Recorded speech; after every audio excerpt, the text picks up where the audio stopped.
প্রয়াত ত্রিপুরার প্রাক্তন বিধায়িকা গৌরী ভট্টাচার্য শনিবার ভোররাতে বড়জলা বিধানসভা কেন্দ্রের ছিনাইহানির নিজ বাড়িতে শেষ নিঃশ্বাস ত্যাগ করেন তিনি। মৃত্যুকালে ওনার বয়স হয়েছিল ৯৫ বছর। তার প্রয়াণে বামফ্রন্ট নেতৃত্ব ও রাজনৈতিক মহলে নেমে এসেছে শোকের ছায়া। দীর্ঘ রাজনৈতিক জীবনে সামাজিক ও জনকল্যাণমূলক বিভিন্ন কর্মকাণ্ডের সঙ্গে যুক্ত ছিলেন গৌরী ভট্টাচার্য। বিধায়িকা হিসাবে দায়িত্ব পালনকালে এলাকার উন্নয়ন এবং সাধারণ মানুষের বিভিন্ন সমস্যা নিয়ে কাজ করেছেন তিনি। ১৯৭৭ এবং ১৯৮৩ সালে বড়জলা বিধানসভা কেন্দ্র থেকে প্রতিদ্বন্দ্বিতা করে বিধায়িকা নির্বাচিত হয়েছিলেন গৌরী ভট্টাচার্য। শুধু রাজনৈতিক ময়দানই নয়, নারী আন্দোলনের সঙ্গেও দীর্ঘদিন যুক্ত ছিলেন তিনি।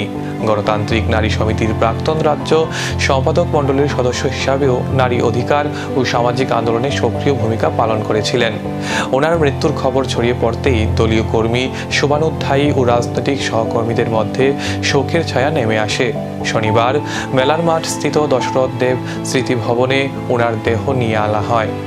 সেখানে প্রয়াত নেত্রীর প্রতি শ্রদ্ধা নিবেদন করেন প্রাক্তন মুখ্যমন্ত্রী তথা মানিক সরকার, প্রাক্তন মন্ত্রী তথা সিআইটিইউ নেতৃত্ব মানিক দে, শঙ্কর প্রসাদ দত্ত সহ বামফ্রন্ট অন্যান্য নেতৃবৃন্দ। দীর্ঘ রাজনৈতিক ও সামাজিক জীবনে তার অবদান স্মরণ করেন উপস্থিত সকলে। এক দীর্ঘ রাজনৈতিক অধ্যায়ের অবসান হলো গৌরী ভট্টাচার্যের প্রয়াণে। রেখে গেলেন সংগ্রাম, জনসেবা আর মানুষের পাশে থাকার এক দীর্ঘ স্মৃতি।